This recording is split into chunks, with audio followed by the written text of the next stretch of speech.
مفتی صاحب مجھے وسوسے آتے ہیں کہ غسل ہوا ہے یا نہیں ہے اور وضو میں بھائی مجھے بھی آنا شروع ہو جائیں گے. خدا کے لیے یار, وسوسے کے مریضوں کے سوال پڑھ پڑھ کے نا آدمی پاگل ہو جاتا ہے. آپ فوراً ڈاکٹر سے رابطہ کریں, وہ رکھ کے 25-30 چماٹے مارے گا تو ٹھیک ہو گیا. اس کا علاج میڈیسن سے نہیں ہے. جو وسوسے آ رہے ہیں نا غسل ہوا کہ نہیں ہوا, ایسے آدمی کو واش روم میں گھسیٹ کے نکالو. یہ ایسے وسوسے کے مریض میرے علم میں ہیں, پوری ٹینکیاں خالی ہو جاتی ہیں, ان کا غسل نہیں ہوتا. ایک صاحب نے بتایا میری بیٹی کو وسوسے کی بیماری ہے. جب جیسے خواتین مینسز سے پاک ہوتی ہے نا تو غسل کرنا پڑتا ہے تو پوری ٹینکی خالی ہو جاتی ہے. پانی کتنا مشکل سے آ رہا ہے کراچی میں, ٹینکر ڈلوا رہے ہیں لوگ. تو یہ اسی طرح مردوں کو ہو جاتا ہے وسوسہ, غسل نہیں, یہاں سے سوکھا رہ گیا ہوں. وہ یہ بہت خطرناک بیماری ہے اور یہ میڈیسن سے نہیں, ان کے جب تک چپیٹے نہیں لگیں گے نا, کیونکہ بعض چیزوں کا مارز. حضرت مولانا شفیع تھانوی رحمۃ اللہ علیہ کے پاس ایک شخص آیا اور کہنے لگا مجھے ایک دودھ والی ہے, اس کو کیا کہتے ہیں دودھ والوں گوالے نہیں, اس کو کوئی اور لفظ استعمال کیا پرانی اردو میں, گھوسن تھی شاید, اس کو گھوسن کہتے تھے, جو دودھ بیچا کرتی تھی نا. اس سے مجھے عشق ہو گیا ہے, میں بہت ٹینشن میں رہتا ہوں, ڈپریشن میں ہوں, مجھے یعنی کسی طرح عشق ختم ہو جائے میرا تو وہ دل سے نکل جائے, ورنہ میرے خیالات میں وہ سما گئی ہے. شادی کا تو چانس ہی نہیں تھا تو میرے دماغ سے نکلے, میں بہت ٹینشن میں ہوں. تو حضرت نے فرمایا ٹھیک ہے ہم علاج کرتے ہیں آپ کا. تو علاج میں کچھ پرہیز کرنا پڑے گا. نمبر 1, وہاں جاؤ نہیں اور اسے دیکھو نہیں, جان کر اس کا خیال دل میں نہ لاؤ. کچھ دن تو اس پر عمل کرو, یعنی جان کر نہیں سوچو, اپنے آپ کو مصروف رکھو. اس نے کہا یہ نہیں ہو سکتا, مجھے تو دودھ پینا نہیں ہوتا پھر بھی میں لینے جاتا ہوں. مجھے دودھ پینے کی ضرورت نہیں ہوتی پھر بھی میں دودھ خریدنے صرف اس کو دیکھنے کے لیے جاتا ہوں. یہ مجھ سے نہیں ہوگا کہ سوچو نہیں, دیکھو نہیں. تو حضرت پہلے بزرگوں کے لوگ چماٹے کھایا کرتے تھے, بزرگوں کا بڑا احترام تھا کہ یار بزرگ نے ڈانٹ دیا مار دیا کوئی مسئلہ نہیں ہے. تو وہ احترام باپ کا کی مار کو برداشت نہیں کرتے لوگ. مولوی تھانوی رحمۃ اللہ نے رکھ کے چپیڑ لگایا اس کے, بولا تو پھر میرے پاس علاج کے لیے آیا اور چلاتا کس کی ہے, اپنی. دفع ہو یہاں سے. اگلے دن آیا کہہ رہا ہے عشق اتر گیا. وہ ایک چپیٹے سے عشق اتر گیا, جو آپ نے چپاڑا مارا تھا نا اسی دن کافور ہو گیا عشق. تو بعض چیزوں کا علاج میڈیسن سے یا سمجھانے سے نہیں ہے. وہم کے مریض کو طبیعت سے پکڑ کے کوئی کوٹ دے اپنی ذمہ داری پہ. جو وضو کے لیے بیٹھا ہوا ہے نا وہاں گھنٹے نل کے کھول کے وضو نہیں ہو رہا, میں تو یہ کام نہیں کر سکتا, کوئی کیس نہ بن جائے, کوئی مسئلہ نہ ہو جائے, تو وہ اس کو 2-3 رکھ کے لگاؤ. یہ ماں باپ کر سکتے ہیں تو ٹھیک ہو جائے گا, ورنہ یہ مشکل کام ہے. تو ڈاکٹر کو دکھائیں, یا تو ڈاکٹر بھی وہم کا مریض بن جائے گا یا تم ٹھیک ہو جاؤ گے. والد مرحوم کے گھر کے بارے میں سوال آتا. ہمارے والد صاحب کا انتقال ہو چکا ہے, ان کے ورثہ میں ایک بڑے ابے بھائی یہ تو پورا وراثت تھا. والد کا انتقال ہو چکا ہے, ان کے ورثہ میں والدہ, ایک بیٹا اور 3 بیٹیاں ہیں. تو والدہ کو 12.5% دے دو, باقی وراثت کے 5 حصے کر دو, ایک حصہ ایک بیٹی کو اور 2 حصے, یعنی 12.5% بیوہ کا حصہ نکالنے کے بعد جو بچے اس کو 5 حصوں میں ڈیوائیڈ کر دیں, ایک حصہ ایک بیٹی کا اور 2 حصے ایک بیٹے کے. اس کے بعد ایک بیٹی کا انتقال ہو گیا جو غیر شادی شدہ تھی, تو بس وہ جب شادی نہیں ہوئی تھی اس کی, تو اس کے تو کوئی وارث ہی نہیں ہے. تو پھر ایسا کر لو کہ 12.5% بیوہ کا حصہ نکالا اور باقی کے 4 حصے کر دیے, 2 حصے بیٹے کو اور ایک حصہ ایک بیٹی. یہ سب بتا دیا میں نے, باقی اسی کی تفصیل. نانا اور نانی کا گھر, یہ گھر بہت لمبا وراثت کا سوال ہے. فون نمبر کانٹیکٹ نمبر ڈال کے اس کو دارالفتہ میں جمع کرا دیں ہمارے یہاں, دیکھ کے اس کا جواب. اور کوئی یہاں سے کسی نے سوال پوچھنا ہو تو پوچھ لو بھائی. وہ بھائی پوچھ رہے ہیں جی. نہیں گھڑی بھی ضرورت کی چیز ہے. موبائل بار بار نکال کے دیکھنا پڑتا ہے, اسکرین آن کرنی پہ گھڑی میں یوں دیکھو. اب میرے گھڑی میں بھول کے کہیں رکھ کے بھول گیا ہوں, ہدیہ نہ دے دینا مجھے کوئی.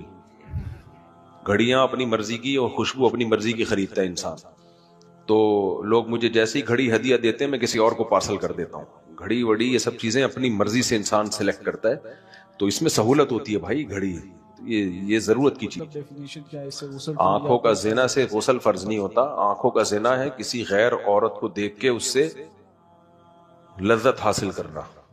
بد نظری جو کر رہے ہوتے ہیں تو غیر عورت کو شہوت کی نیت سے دیکھنا، لذت حاصل کرنا، تو یہ آنکھوں کا زنا ہے. یہ غیر عورت سے مزے لے لے کے باتیں کرنا، یہ زبان اور کانوں کا زنا ہے. حضرت عمر کی شہادت ہوئی تو حضرت عمر کی وفات ہوئی تو شہادت ہوئی تھی تو حضرت عثمان نے کوئی قرآن خوانی کی؟ تو اس لیے اپنے طور پر انڈیویجولی جو بھی میت کے لیے کوئی بھی نیکی کر سکتا ہے کرے، قرآن خوانیاں نہ کریں. اور رہا یہ مسئلہ 2 مہینے کا راشن غریبوں کو دو، تو یہ بھی غلط ہے. جس نے جو کرنا ہے وراثت تقسیم کریں، پھر جس کا باپ سے جتنا تعلق ہے، جتنا جس نے کرنا ہے اپنے طور پہ کرے. اس میں مشورے نہیں دینے چاہیے. بعض دفعہ انسان نہیں چاہتا، وہ دباؤ میں آ جاتا ہے. جس نے جس کو چپکے سے کچھ کھلانا ہے، پلانا ہے، صدقہ کرنا ہے، وہ اپنے طور پر کرے. وہ ساری زندگی پڑی ہے، کرتا رہے.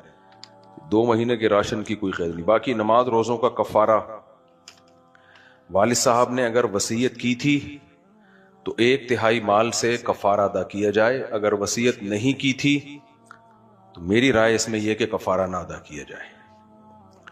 روزوں کا تو کر دیں، وہ تھوڑے سے ہوتے ہیں. نماز کا مسئلہ یہ ہے کہ کئی سالوں کی نمازیں ہوتی ہیں، پوری وراثتیں اس نماز کے کفاروں میں نکل جاتی ہے. تو یہ تو فقہا نے احتیاطاً کہہ دیا کہ نماز کا فدیہ دے دینا چاہیے. تو جب واجب بھی نہیں ہے اور شریعت میں کوئی نص بھی موجود نہیں ہے اور وراثت کی تقسیم کی زیادہ اہمیت ہے شریعت میں، تو اس لیے اب 10 سال کی ابا نے نمازیں نہیں پڑھی، 15 سے بس توبہ استغفار کیا جائے ان کے لیے. علماء مفتیان کرام مسئلہ تو بتا دیتے ہیں کہ بہتر ہے اپنے طور پر اگر کوئی نمازوں کا فدیہ دے دے تو اچھی بات ہے. بھائی کہنے کی حد تک تو یوں کہا جاتا ہے اچھی بات ہے. اولاد پہ دباؤ یہ آتا ہے کہ یار میرے باپ کی نمازیں وہ اٹکا ہوا ہوگا، میں نہ دوں تو یہ غیرت کے خلاف ہے. تو اس لیے میں جب فتویٰ دیتا ہوں تو یہی دیتا ہوں، بھائی بس نمازیں نہیں پڑھی، کوئی وصیت بھی نہیں کی تھی، بس توبہ استغفار کرو. کیونکہ وہ مال تمہارا ہے، تم سارا ہی اڑا دو گے. اڑانا تو نہیں، صدقہ کر دو گے. تو شریعت میں یا تو نص ہوتی نا اس بارے میں واضح کہ ایسا کرو، یا ترغیب ہوتی تو ہم دیتے ہیں. کوئی ترغیب نہیں ہے. تو اور وراثت کی ایک ویلیو ہے شریعت کی نظر میں. تو اولادوں پہ اتنا دباؤ آتا ہے، وہ کہتے ہیں یار ہم پہ واجب تو نہیں ہے لیکن ابا کی 10 سال کی نمازیں، تو ہم ایسا نہ ہو ابا قیامت کے دن ابا کو کیا منہ دکھائیں گے ہم. ابا کہے گا یار میرے لیے اتنا تو کر لیتے. تو وہ پھر دباؤ میں آ ہی جاتا ہے انسان، غیرت اور اس کے خلاف سمجھتا ہے. تو شریعت میں جب نہیں ہے کوئی، شریعت نے ہمیں نہیں کہا کہ کسی کی نمازیں رہ جائیں تو آپ اس کے لیے پھر اس کے مرنے کے بعد کفارہ دیں. جب نہیں کہا تو بس اس چیپٹر کو ختم کر دیا جائے. ہاں وصیت کی ہو تو وہ تو 1/3 میں پھر نافذ کی جائے گی، وہ تو شریعت کا آرڈر ہے. جب وصیت بھی نہیں کی ہے تو بس پھر نمازوں کا فدیہ دینے کی ضرورت نہیں ہے. ایک ہوتا ہے فقہ الواقع، یعنی پریکٹیکل میں کیا چل رہا ہے. ایک ہوتا ہے کتابوں کا فقہ. کتابوں کی حد تک تو فتویٰ یہی ٹھیک ہے، بھئی دے دیں، کیا جا رہا ہے، فرض نہیں ہے لیکن دے دیں ثواب ملے گا. لیکن جب بتایا جاتا ہے نا تو لوگوں پہ بہت بوجھ آتا ہے اس میں، اور لاکھوں روپے ان کے ابا کی نمازوں میں جاتے ہیں. ابا کو چاہیے پڑھ لیتے ہیں نا 10 سال کی نمازیں، اولاد کے پیسوں سے کیوں کر رہے ہیں؟ پڑھ لے گئے، نہیں پڑھا تو بس توبہ استغفار کریں. تو ابا نے نہیں پڑھی نمازیں تو آپ مرنے کے بعد ان کے لیے گڑ گڑائیں، روئیں، توبہ استغفار کریں، اللہ ہمارے ابا کی نمازوں کو معاف کر دے. تو اللہ کہے گا کہ اگر معاف کرنا ہے تو فدیہ دو. تو آپ کہہ دینا کہ اللہ تو کہہ دیتا فدیہ دو تو میں دے دے، تو نے کیوں نہیں کہا، تو نے کیوں نہیں کہا. تو اس سے پتہ چلتا ہے انشاءاللہ اب وہ توبہ استغفار سے امید ہے کہ شاید معاف ہو جائیں. امید ہی کی جا سکتی ہے، یقینی فتویٰ تو نہیں دیا جا سکتا. تو اس لیے والدین جب دنیا سے چلے جائیں تو اگر تھوڑی سی نمازیں ہیں نا 4 دن کی 2 دن کی تو ٹھیک ہے دے دیں، نہیں ہے زیادہ نمازیں تو چھوڑ دیں، بس اس کی فکر چھوڑ دی جائے. بس توبہ استغفار کریں، اس کی فدیے کی فکر نہ کریں. اگر خدا کا وجود ہے تو پھر دنیا میں اتنا ظلم و ستم ہو رہا ہے، غزہ میں بچے مر رہے ہیں، طاقتور غریبوں کا استحصال کر رہا ہے، تو وہ مداخلت کیوں نہیں کرتا، سامنے کیوں نہیں آتا؟ مداخلت ہے تو اس کی، تبھی تو اس نے کہا لا تحسبن اللہ غافلا عما یعمل الظالمون. ظالم جو کر رہے ہیں اللہ کو غافل مت سمجھو. یہ مداخلت کی ہے اللہ نے، تبھی تو یہ آیتیں نازل کی ہیں. یہ اشکال وہ لوگ کر سکتے ہیں جو قرآن کو مانتے نہیں ہیں. ہم تو مانتے ہیں قرآن کو، اللہ قرآن میں کہہ رہا ہے کہ میں غافل نہیں ہوں، میں سزا اس لیے نہیں دیتا کہ ایک دن میں نے آزمائش کا، امتحان کا، رزلٹ کا رکھا ہوا ہے، قیامت کا دن ہوگا اس دن سب کو لٹکاؤں گا میں۔ سوال ان لوگوں سے ہونا چاہیے جو خدا کو نہیں مانتے، جو خدا کو نہیں مانتے وہ ظالم کو اور مضبوط کر رہے ہیں، کرتا رہے کوئی پوچھنے والا نہیں ہے، سمجھ رہے ہیں؟ جو خدا کو مانتے ہیں نا وہ تو پھر بھی ڈر کے ظلم چھوڑ دیتے ہیں کہ یار اللہ کو جواب دینا ہے۔ تو اگر خدا کا انکار ہونا تو دنیا میں ظلم کم نہیں ہوگا، اور زیادہ بڑھ جائے گا۔ بہت سارے ظلم اس چکر میں ہو رہے ہیں کہ لوگ خدا کو مانتے ہیں، ان کو پتا ہے کہ اللہ کو حساب دینا پڑے گا۔ اپنی مثال دیکھ لو، ہم لوگ بیویوں کے حقوق کیوں ادا کر رہے ہیں؟ اگر خدا کا خوف نہ ہو، خدا کی قسم کوئی میاں اپنی بیوی کا حق ادا نہیں کرے گا۔ آپ کہہ سکتے ہو انگریز حق ادا کر رہے ہیں، وہ تو خدا کو نہیں مانتے، حق ادا ہی نہیں کر رہے، وہ انہوں نے حق ہی ختم کر دیا بیوی کا۔ وہ کہتے ہیں بیوی چائے بھی اپنے خرچے پہ پیے گی اور شوہر چائے اپنے خرچے، تو حق کہاں ہے؟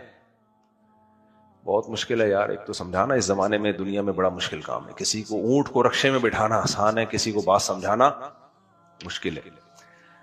دیکھو گورے گاڈ کو نہیں مانتے نا، مانتے ہیں ایسی فارمیلٹی کے طور پہ، گو مائی گاڈ اس ٹائپ کا مانتے ہیں، اس سے زیادہ نہیں مانتے۔ تو اس لیے انہوں نے حقوق ہی ختم کر دیے ہیں، نہ اولاد کا حق ہے، نہ بیوی کا حق ہے، نہ ماں باپ کا حق ہے، سارے حق مارکیٹ سے کیا کر دیے؟ شارٹ۔ بیوی کا کوئی حق ہی نہیں ہے، نہ عورت پہ شوہر کا کوئی حق ہے وہاں۔ ہمارے یہاں تو حقوق ہیں بھائی، میاں پہ حق کیا ہے؟ میاں کا حق ہے سارا خرچہ کون اٹھائے گا؟ میاں۔ تو اللہ کا خوف ہے تو اٹھا رہے ہیں بھائی، میں پاگلوں میں 4 کا خرچہ اٹھاؤں، میرا دماغ خراب ہے؟ خدا کا خوف نہ ہوتا میں کبھی بھی نہیں اٹھاتا، میں شادیاں ہی نہیں کرتا۔ تو میں یہ کہہ رہا تھا کہ جو شوہر بیویوں کے حقوق ادا کرتے ہیں اللہ کے خوف کی وجہ سے ہی کرتے ہیں، محبت کی وجہ سے بھی ہوتے ہیں، یہ نہیں کہ، لیکن محبت میں اتنے خرچے نہیں اٹھاتا کوئی کسی کے۔ تو یہ اللہ کا خوف ہوتا ہے، اللہ نے بول دیا کہ بھئی یہ ہم نے تمہاری کسٹڈی میں اس لیے دی ہے کہ ان کی ساری زندگی کی کفالت تمہارے ذمہ ہے، تو گورا نہیں اٹھاتا۔ اور یہ جو لبرل لوگ ہیں نا، یہ تو اب ان کو جاب والی لڑکیاں چاہیے، کیونکہ خدا کا خوف ہی نہیں ہے۔ یہ کہتے ہیں ہم کیوں تمہارا پورا خرچہ اٹھائیں، آدھا تم کماؤ گی آدھا میں۔ تو خدا کا انکار ظلم ہی ظلم ہے یا نہیں ہے؟ بیوی جو تیری بیوی ہے کمبخت، اس کی کمائی پہ تو چاہتا ہے کہ پلے۔ یہ تو مولوی لوگ ہی ہیں جو کہتے ہیں غیرت کے خلاف ہے، میں اپنا بیوی کا پیسہ کھائے گا۔ تو یہ غیرت محرت اللہ سے ہی آئی ہے، باقی اس لیے دنیا میں ظلم بڑھے گا اگر خدا کا انکار ہوگا، کیونکہ پوچھنے والا پھر جو جس کی لاٹھی اس کی بھینس۔ تو اس لیے جو ملحد لوگ ہیں نا ان سے پوچھو، کمبختو تم خدا کا انکار کر کے انسانیت پہ ظلم کو بڑھا رہے ہو، ظلم بڑھا رہے ہو۔ نہ اولاد ماں باپ کی مانے گی، نہ ماں باپ اولاد کے لیے پیدا ہی نہیں کر رہے۔ انگریز، آپ کہہ سکتے ہو انگریز بھی تو اولاد کے حقوق ادا کرتے ہیں، پیدا ہی نہیں کر رہے، حقوق کہاں سے ادا کریں گے؟ تو جو مسلمان مرد ہے اس کی آمدن کا تو سارا حصہ اس کے بیوی بچوں پہ خرچ ہوتا ہے، جو بچ جاتا ہے ماں باپ پہ اور بہن بھائیوں پہ، تھوڑا سا ہی اپنے لیے بچاتا ہی، وہ پراپرٹی بھی وہ بناتا کیوں ہے؟ آئندہ آنے والی نسلوں کے لیے۔ ملحد لوگوں میں اتنا ظرف نہیں ہوتا، ملحد سب کماتا ہے کھاتا ہے، کہتا ہے کوئی بچے پیدا ہی نہیں کرنے ہیں، کہے گا کیوں میں کھاؤں گا، میں کماؤں گا، میرا ہے بس سب کچھ۔ مسلمان کیا کرتا ہے؟ میرا کچھ بھی نہیں ہے بھائی، سارا میرے ماں باپ کا، میری بیوی کا، میرے بچوں کا۔ میں نے تو بہت سے لوگوں کو دیکھتا ہوں پراپرٹی خریدنے ہیں، بھائی کیوں خرید رہے ہو؟ یار بچوں کے کام آئے گی، بچوں کو میں لاوارث نہیں چھوڑنا چاہتا۔ تو یہ جو انسانیت کی فکر کا جذبہ ہے یہ صرف ایمان والوں میں ہوتا ہے، باقی سب منہ کے فائر ہیں، منہ کے فائر ہیں اور کچھ بھی نہیں ہے۔ اچھا میرے وہی مسجد کی تعمیر کے لیے چندے کی ضرورت ہے، کیوں نہیں ضرورت ہے؟ تمہارے ماموں کرائیں گے مسجد کی تعمیر چندے ہی کے بغیر؟ گورنمنٹ تھوڑی پیسہ دیتی ہے مسجدوں کو۔ تو اچھا ہوا مجھے یاد آ گیا، مسجد کی تعمیر کے چندے سے ہماری مسجد بھی تعمیر ہو رہی ہے، چندہ دے دیں، ثواب دارین حاصل کریں۔ ہماری مسجد کی اب تعمیر شروع ہونے والی ہے، یہ فرنٹ ٹوٹے گا آگے جائے گا، کیونکہ ہماری مسجد اب چھوٹی پڑ رہی ہے، جمعے میں تو جگہ ہی نہیں ہوتی، اور اس سے زیادہ مسئلہ ہوتا ہے رمضان میں۔ رمضان میں ہمارے ہاں دنیا بھر سے لوگ چاہتے ہیں اعتکاف میں آ کے بیٹھیں، مگر ہمارے پاس جگہ نہیں ہے۔ 500 لوگوں کو ہم چاہتے ہیں اعتکاف میں بٹھائیں، مگر بٹھاتے ہم 50-100 سے زیادہ لوگ نہیں ہیں، کیونکہ جگہ ہی نہیں ہے ہمارے پاس، تو واش روم نہیں ہے اور بھی اسپیس ہی نہیں ہے نا۔ تو رمضان میں بہت رش ہوتا ہے, لوگ تفسیر سننے آتے ہیں, 10 دن چاہتے ہیں کہ لوگ اللہ اللہ کریں بیٹھ کے مسجد میں, تو جگہ ہی نہیں ہے. تو اس لیے یہ میرا کلپ بنا کے بھی چلا دیں, تو آپ لوگ چندہ دیں, ثواب ملے گا. نہیں دینا تو جاؤ, تمہاری مرضی, ایسے ہی چلتے رہیں گے, میرا اپنا ذاتی تھوڑی ہے کوئی, تو اللہ کا گھر ہے, یہ ہٹا دینا, نہیں دینا تو جاؤ. غصہ ہو جاتے ہیں لوگ. چل جانے دے یار, یہ بھی جانے دے. تو تمہارا فائدہ ہے, ہمارا نہیں ہے, دین کا فائدہ ہے, دین کے صدقے جاری ہے. تو اس میں اچھا خاصا خرچہ آ رہا ہے, تھوڑا خرچہ نہیں آ رہا, کیونکہ ہم نے اسٹینڈرڈ کی مسجد بنانی ہے, کیونکہ یہ پلر بہت پرانے ہو چکے ہیں. تو باقاعدہ ایک کمپنی کو ہم نے, کنسٹرکشن کی کمپنی کو ہم نے پروجیکٹ دیا ہے. تو ہم جو 3D تصویریں ابھی بنائی ہیں نا ہم نے فیوچر کی الفلاحیہ مسجد, اس کا نقشہ ہی بنوانے میں کئی مہینے لگ گئے ہیں. تو اس کا نقشہ بن چکا ہے, تو وہ ہم نقشے بھی یہاں لگا دیں گے کہ فیوچر میں الفلاحیہ مسجد کا نقشہ کیا ہوگا. اس پورے علاقے میں بیچاری سب سے زیادہ قسم پرسی والی جو مسجد ہے نا, حالت ہے, وہ ہماری مسجد کی ہوئی ہے. ساری مسجدیں بن گئی ہیں, یہ ہماری مسجد کی حالت بہت بیچاری قسم پرسی کی حالت میں ہے مسجد. تو اس کو بہت اچھا ہم بنا رہے ہیں الحمدللہ, تو بڑھا رہے ہیں آگے. اور یہ وضو خانے ادھر شفٹ ہو جائیں گے, خواتین کے لیے پراپر ایک جگہ ہوگی, الگ نماز کی جگہ ہوگی, اعتکاف کی جگہ, اعتکاف میں تو نہیں بٹھائیں گے ہم خواتین کو, لیکن بیان کی جگہ ہوگی, جو تفسیر سننے کے لیے خواتین آتی ہیں ان کی جگہ ہوگی. وہ پورا سیپریٹ. خواتین جو بیان کے لیے آتی ہیں واش روم نہیں ہے, تو ان کے لیے رومز بنیں گے جن میں ان کے لیے واش روم بھی ہو. پھر تفسیر میں آپ کو پتا ہے کہ تراویح میں بھی بہت سی خواتین آتی ہیں, تو چھوٹا موٹا تبلیغی جماعت والے آتے ٹھہرتے ہیں, ان کے لیے کوئی کمرہ نہیں ہے, ٹھکانہ نہیں ہے. باہر ملکوں سے جماعتیں آئی بھی ہوتی ہیں, بیچارے مسجد میں ٹھہر رہے ہوتے ہیں, اگر کمرہ دے دیں تو کچن نہیں ہے, کچن ہے تو 100 لوگ اس کچن کو استعمال کر رہے ہوتے ہیں. تبلیغ والوں کے لیے ایک الگ تمیز سے کمرہ بنانا ہے. جماعتیں آتی ہیں وہ تمیز سے سکون اطمینان کے ساتھ ٹھہریں, ان کے اٹیچ باتھ روم ہو, واش روم ہو, گرم پانی کا انتظام ہو اور کچن ہو. اسی طرح پھر آگے یہاں پر مزید جب یہ مسجد بن جائے گی تو پھر یہاں اسلامی کے اسکول بنائیں یا مدرسہ بنائیں, وہ پھر بات کا مرحلہ ہے. تو یہ لمبے چوڑے پروجیکٹ ہیں جن میں کروڑوں روپے کا خرچہ ہوگا, تو یہ میں نے اپنی جیب سے ادا نہیں کر سکتا. صحیح ہے, تو یہ آپ لوگوں نے کرنا ہے. تو کہاں کیسے کرنا ہے, تو MTM فاؤنڈیشن کا نمبر یہ کلپ کے ساتھ چلا دیں, ٹھیک ہے. وہ فاؤنڈیشن میں آپ پیسے دے دیں, رسید لے لیں. رمضان کے فوراً بعد ہم نے یہ کام شروع, ابھی ہم اس لیے شروع نہیں کر رہے کہ پھر رمضان میں مسئلہ نہ ہو, ایسا نہ نمازوں کی جگہ نہ ہو. تو رمضان کے فوراً بعد ہم یہ کام شروع کریں گے, اگلے رمضان سے پہلے انشاءاللہ اس کو نمٹا دینا ہے. تو آپ لوگ اس میں تعاون کریں, بہت ثواب ملے گا انشاءاللہ. صلو علی الحبیب. مفتی سے میرے شوہر نے مجھ سے آہستہ پڑھنے کو بولا,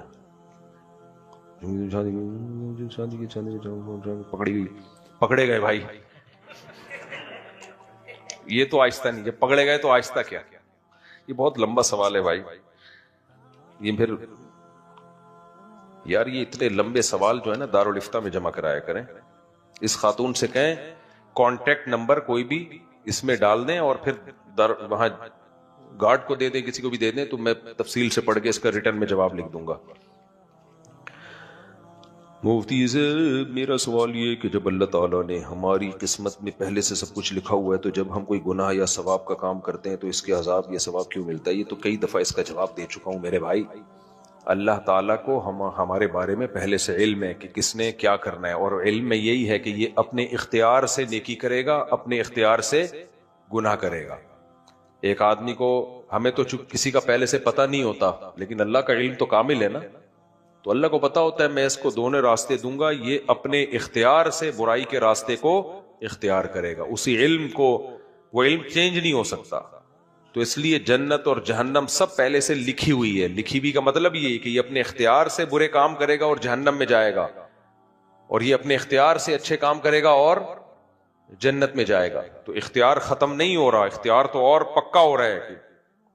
تو یہ ہم اپنے اختیار سے ہی کر رہے ہوتے ہیں سب کچھ. ہاں اللہ کا علم وہ تبدیل نہیں ہو سکتا. اس کا جواب میں کئی بار دے چکا ہوں. چاپلوسی کر رہا ہے, چمچا بنا ہوا ہے, تو خوش ہونا چاہیے کہ کل وہ تیری بھی کرے گا ایسی خدمت, اس کو اس سے باغی بنا رہی ہیں. کتنا بڑا جرم ہے یار, کیسے بے وقوف لوگ ہیں کہ نہیں ہیں. تو اس لیے صبر کا مطلب کیا ہے؟ اللہ نے جو کہا نا کہ صبر کرو, صبر, ان الانسان خلق ہلوعا, انسان جلد باز ہے, اس میں صبر نہیں ہے. تو یہ جو غیر مسلموں میں بے صبری پیدا ہوئی ہے نا, خودکشیاں, وجہ اس کی یہ کہ ان کی زندگی میں پابندیاں ختم. جب پابندیاں ختم تو یہ ان میں صبر کا مادہ ہی ختم ہو جاتا ہے. ذرا سی ٹینشن آئی اور ٹینشن ان کی ریلیشن خراب والی ٹینشن ہوتی ہے. سب مادہ پرست بن گئے ہیں, ذرا سا پیسہ گیا تو سب کچھ گیا. یار بچہ 18 سال کا ہوتا ہے تو باپ کہتا ہے کہ کرایہ دے میرے گھر میں رہنے کا, سمجھ رہے؟ بچہ 18 سال کا ہوا نا تو باپ کہتا ہے تیرے باپ کا گھر نہیں ہے, ٹھیک ہے, کیا دے گا؟ کرایہ دے گا. اتنی مادہ پرستی جو سوسائٹی میں آ گئی ہو تو خودکشیاں نہیں ہوں گی کیا وہاں پہ؟ ریلیشن صرف کتے سے اور پیسے سے بس. تو میرے بھائی اپنے سسٹم کو بچاؤ. اللہ نے ہمیں بہت ساری پابندیاں لگائی ہیں, بہت ساری ٹینشنیں دی ہیں. نظر کی حفاظت کی ٹینشن, باپ اور ماں کی برداشت کرنے کی ٹینشن, بیوی کی کڑوی کسیلی برداشت کرنے کی ٹینشن. عورت کو حکم دیا, شوہر الٹا سیدھا ہے, کوئی بات نہیں بھائی, میاں ہے نا سرپرست ہے, تھوڑا سا برداشت کر لو. غلط کیا اس نے تھپڑ لگا کے, لیکن لگا دیا تو آگے سے رپلائی مت کرو ورنہ تمہارا ہی نقصان ہوگا اس میں. تو یہ جو پھر رمضان کے روزوں کی ٹینشن, شراب سے بچنے کی ٹینشن, یہ بہت ساری ٹینشنیں کیا کرتی ہیں, ہمارا جو امیون سسٹم ہے اس کو کیا کر دیتی ہیں, بوسٹ. پھر کبھی زندگی میں کوئی ٹینشن آئی تو اتنی ساری ٹینشنیں جھیلی بھی ہوتی ہیں کہ یہ ٹینشن ہمیں ہلکی لگتی ہے. بالکل وہ ایک جو بدماش تھا نا سعودیہ کے جیل سے چھوٹ کر آیا, مجھے اپنا واقعہ بتا رہا تھا, انڈیا میں بڑی بدماشیاں اس نے کی ہیں. کہہ رہا میں نے انڈیا میں اتنی جیلوں میں مار کھائی ہے کہ ایک دفعہ سعودی عرب میں پکڑا گیا تھا تو جب وہ مجھے مار رہے تھے تو مجھے ایسے لگ رہا تھا گدگدیاں ہو رہی ہیں مجھے. میں نے اس کو پوچھا نا یار تجھے اتنا مارا تو نے راز اگلا کیوں نہیں؟ وہ اپنی کمپنی کو بدنام نہیں کرنا, وہ یہ نہیں بتا رہا تھا میں فلاں کمپنی کا آدمی ہوں, کمپنی سے وفا کی اس نے. دیکھو اس نے کہا کہ اگر میں نے بتا دیا نا فلاں کمپنی کا ہوں تو کمپنی کا تو قصور تھا نہیں, لیکن کمپنی بدنام ہوتی اس کا کاروبار بیٹھ جاتا. کہتا ہے میں نے کہا میں کمپنی کا ملازم ہوں, مار کھاؤں گا, کمپنی کو بدنام نہیں کروں گا, جو میری غلطی ہے میری ہے, میں کمپنی پہ کیوں ڈالوں. اتنی مار کھائی, اتنی مار کھائی, لیکن منہ سے اگلا نہیں. میں نے کہا کیسے برداشت کر رہے ہیں, ہم عادی ہیں. لیکن اس کا فائدہ کیا ہوا برداشت کا؟ کمپنی کے اونر کو جب پتا چلا نا یار اس نے اتنی مار کھائی, ہماری کمپنی کو بدنام نہیں کیا, انہوں نے کمپنی نے اس کو پارٹنر بنا دیا اپنا. اب وہ ارب پتی ہے, وہ کروڑ پتی ہے وہ آدمی. سمجھتے نہیں ہو میرا خیال ہے بات. تو یہ جو میرے بھائی اسلام کی پابندیاں ہیں یہ آپ کو کیا کر دیتی ہیں, اسٹرانگ کر دیتی ہیں, مضبوط بنا دیتی ہیں. غموں کو جھیلنا آپ کے لیے آسان. اس لیے انسان کے بچے بن کے جو شریعت کی پابندیاں ہیں اس کو فالو کرو. وقت چونکہ پورا ہو گیا ہے, مجھے اندازہ ہی نہیں تھا کہ اتنی جلدی وقت پورا ہو جائے. تو اللہ نے نہیں دیا, تبھی قادیانی اس کی ذات پر بات کرنے کے لیے ایگری نہیں ہوتے. ان کو پتا ہے بھائی ہم نے اگر ذاتیات پہ آ گئے نا تو مرزا کی کتابوں سے ایسی ایسی چیزیں نکلیں گی کہ وہ اس کو ایکسپلین ہی نہیں کر سکتے. میں ایک چھوٹا سا اپنا واقعہ سناتا ہوں مناظرے کا نا, یہ پہلے بھی سنا چکا ہوں لیکن اس موضوع کی مناسبت سے مختصر سا جلدی سنا دیتا ہوں, پھر ہم آگے چلتے ہیں. ہم جب یہ بات ہوگی 90s کی, 91 کی بات ہوگی, تو ہمارے محلے میں ایک نیوی کے لیفٹیننٹ کمانڈر تھے, قادیانی تھے. وہ لڑکوں کو بہت خراب کر رہے تھے. وہ صاحب لیفٹیننٹ کمانڈر تھے نیوی میں اور قادیانی تھے, تو لڑکوں کو بہت تبلیغ کرتے رہتے تھے بیٹھ کے, یہ دیکھو مرزا نے نبی کی تعریف یہ کی, مرزا تو ایسا پیغمبر صلی اللہ علیہ وسلم کا عاشق تھا, اور یہ تم لوگ ان کو کافر کہتے ہو اور جہنمی کہتے ہو. یہ وہ نوجوان لڑکے تھے, تو ہمارے پاس زیادہ نالج بھی نہیں تھی. تو ہم نے کیا کیا, اپنے ایک استاذ تھے حضرت مفتی احمد ممتاز, میرے استاذ ہیں, اللہ ان کی عمر میں برکتیں دے, مجھے لانے والے ہی علم دین کی لائن پر وہی ہیں. تو وہ حضرت مولانا منظور چنیوٹی صاحب رحمہ اللہ تعالی سے قادیانیت پہ باقاعدہ کورسز کر کے آئے ہوئے تھے. سمجھ رہے ہیں, وہاں کورس ہوتے تھے قادیانیت پہ نا, وہ کورسز کر کے آئے ہوئے تھے. تو اب کیا ہوا کہ ہم نے کہا کہ بھائی اچھا وہ ساری ان کی ہوشیاریاں بھی جانتے تھے. تو مولانا جو ہمارے استاذ تھے نا, انہوں نے ہمیں کہا کہ تم لوگ یہ لیفٹیننٹ کمانڈر صاحب سے نا ایک ڈیبیٹ رکھ لو, اور یہ نہیں بتا رہا کہ ہمارے ساتھ کوئی مولانا صاحب بھی آ رہے ہیں, یہ نہیں بتانا, ورنہ یہ بحث رکھے گئی نہیں. یہ ساری چلاکیاں جو ہے نا, یہ انہوں نے کہا کہ یہ ان کو نہیں بتانا کہ میں بھی جا رہا ہوں. تو ہم نے رکھ لی, ہم نے کہا بھائی